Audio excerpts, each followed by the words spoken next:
Subscribe to our YouTube channel and press the bell icon to get the latest updates.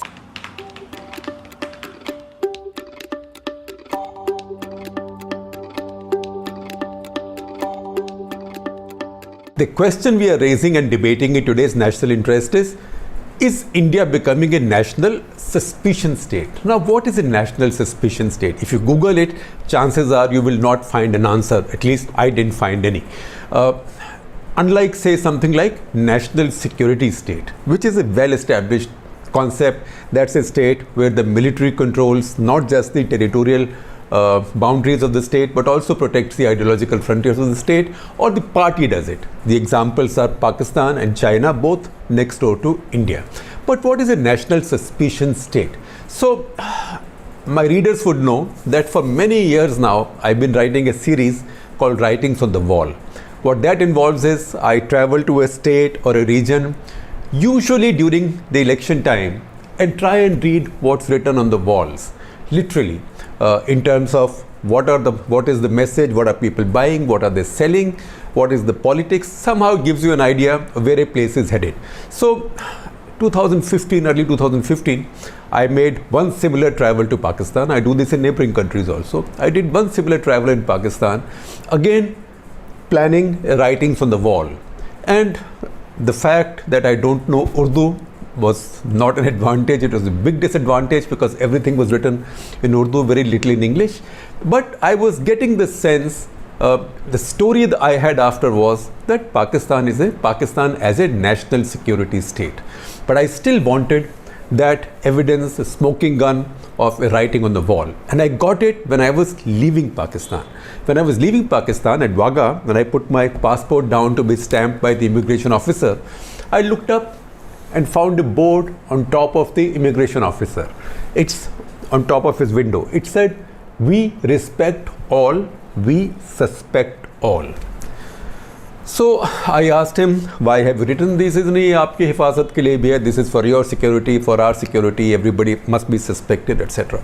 So the question that it left me with was, the question is coming back now, that for a country to become a national security state, it has to be suspicious of everybody. That's Pakistan. But why should India become suspicious of everybody? And why in India should we become suspicious of everybody? Because in July of 2019, I had written a column saying that while Narendra Modi may have won the 2019 election on the agenda and platform of national security, he wasn't about to turn India into a national security state like Pakistan, because everybody knows what it has done to Pakistan. Now, if you look at the situation around yourselves, see how realistic that expectation was. Now, to say that only this government is intolerant of criticism is not right. In so many decades, I haven't found any government, barring maybe Inder Gujral's for a few months, but then he didn't have much power within his own government. I haven't found any government that really loved criticism. I didn't cover the earlier Janata government. At the same time, we faced a blowback from many governments, going right back to the times of Indira Gandhi. You know, her favorite line used to be foreign agent. And you remember how Pilu Modi, who had a great sense of humor, once landed up in parliament with a badge on his kurta saying, "I am a CIA agent." So Mrs. Gandhi's line was foreign agent. Rajiv Gandhi also used foreign hand. He also said, "Nani yaad dila denge," etc., etc. Even personally, for a story that I broke in India Today in early 1984, when I wasn't yet 26, it was a story on how Tamil Tigers training camps were being run by Indian military and intelligence agencies in Tamil Nadu. Then her government had got furious with India Today magazine, where I used to work, and had called it anti-national, just as she had done the previous year when the magazine had carried a series of stories with pictures on the Nelly massacre. It so happened coincidentally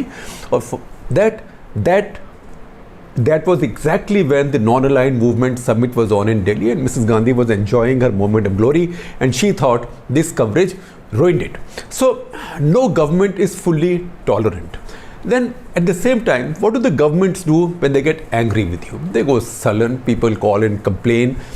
Often they deny you access. And then you go up the escalation chain, also in terms of our evolution. So by 2010, a new phenomenon came up, and that was public shaming, and that came up with Radia tapes and the rest. So if you didn't like anybody, you just shamed them publicly. And this phenomenon picked up with the rise of the Anna movement, social media on one side, Anna movement on the other, and then the BJP IT cell, etc. Everybody understood how to use it. A lot of the activists also figured out how to use it. So public shaming became the next weapon.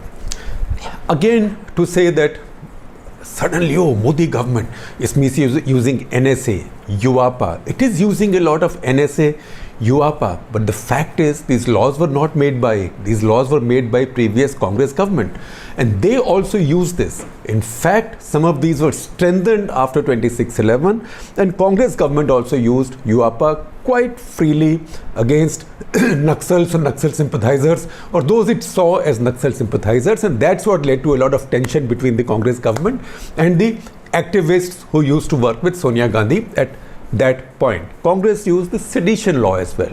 Again, what is the difference now? We'll come to that. Similarly, look at Foreign Contributions Regulation Act. Again, Congress designed it and Congress strengthened it. Then surveillance. You can again go back and say that Modi government is not unique. There was surveillance earlier. It was in the time of the UPA that surveillance actually proliferated from just the home, defense ministries and the establishment intelligence agencies to many other agencies and acronyms. Wide powers were given to state police forces to wiretap. New technologies were bought, cheap new technologies were bought, including off-air monitoring, and also NTRO was set up. NTRO is now the big daddy of surveillance, of wiretapping and surveillance in the country. So that said, what are we complaining about? So we are complaining about, and I called a whole bunch of people. I called people in politics, both on the ruling party side and the opposition. I called many bureaucrats. I called some people, key people in public debate. That what is it that's changed, that's now making us debate if we are becoming a national suspicion state? And I was told, first of all, that look, in the past also, when I said something critical of the government or someone powerful in the government, I knew that there'll be a pushback. I knew that there'll be a blowback. And that may happen by way of cutting communication with me, or if I'm an editor, by refusing to talk to my reporters sometimes, as say the Aam Aadmi Party government in Delhi has done for some time, and things like that. But I never thought that there will be cases filed against me. Now that is a fear that a lot of people seem to have, including bureaucrats and including politicians who are not necessarily against the ruling party. And this is something that everybody is learning. Now you want examples for this, because I have to make a case with examples.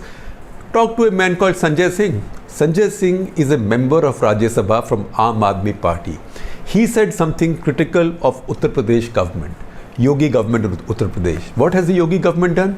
They filed a case of sedition against him. So can you imagine a member of the House of Elders of Indian Parliament being charged with sedition by a state government because he said something critical of that government? Now that government has used the sedition law freely in many other cases.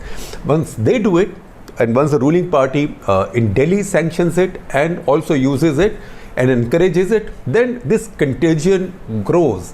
And chief ministers who know that law and order is with them are all learning their lessons, from Uddhav Thackeray to Y.S. Jagannath Reddy. See this whole tamasha that's going on in Andhra High Court right now, with cases filed against a lot of people from the previous regime. And Ashok Gehlot, who used draconian laws when he was going through his own dissidents, again wiretapping, draconian laws. So then what happens is that people lose faith in the system. Now the responsibility of maintaining or rebuilding faith in the system lies at the top. If it looks like, if everybody believes that the country's top leadership, top intelligence, top bureaucracy, top this is suspicious of everybody and surveilling everybody, what happens is everybody then begins to suspect everybody, and that's how we become suspicious of each other. So just check around again, if you're a civil servant, politician, in public debate, even a journalist, check how many of the people you've been routinely speaking with in the past now insist on not speaking on a landline, or insist on not speaking even on WhatsApp now, because after the stories came out of an Israeli surveillance company breaking into WhatsApp accounts in India, there are doubts about that. And also Facebook itself has taken a few knocks to its reputation. Now, how many of them use Telegram? And now I find that Telegram is also a little bit in bad odor. So maybe Signal, and after Signal, if a few more apps have come in, I don't know, because I am not so current with technology. So what's happening is that routinely people ask you, oh, so and so will get a tax notice, so and so has raised this question, will be raided, so and so has been arrested, will not get bail for 150 days. And then you have these cases of judiciary also now. Sort of, what is India's judiciary? India's judiciary ultimately is there to guard citizens' liberty, to protect citizens' liberty. But if you find a situation, as say in the case of Kafil Khan, where after the Supreme Court says that don't come here, take your case to Allahabad High Court, and then the transfer of documents from the Supreme Court to Allahabad High Court takes weeks while the man spends his time in jail, it tells you that everybody in the system becomes part of this phenomenon. So in this phenomenon, we get into a mindset. I had used this line earlier at the peak of the Anna movement. We had built a hum sab chor hain mindset. That was the whole philosophy of the Jan Lokpal bill. Today, we are now building a hum sab desh drohi hain mindset. Because laws like sedition, laws like NSA, I mean now the NSA board has freed Kafil Khan, but why should he have been jailed and denied his liberty for so long? NSA, UAPA, sedition, I mean all these are being used so freely. People's phones are seized. When people's phones are seized, usually somebody asks me over my phone, I would, what's a big deal, right? What is there on my phone? But now you worry that somebody will seize your phone and somebody will doctor some correspondence, put something there. There is no confidentiality. If TV channels are discussing and displaying a private, personal WhatsApp correspondence between Riya Chakraborty and Mahesh Bhatt, it's not even a correspondence about buying or selling hash. It's just an avuncular correspondence. So it tells you that faith generally has now broken down. Faith and trust are breaking down, and we are becoming, even if you think my calling it national suspicion state is too strong, it's your choice. I'm only starting a debate. We are certainly becoming a national suspicious society or a national suspicion society. You make your choices on grammar. I am throwing a question up for debate.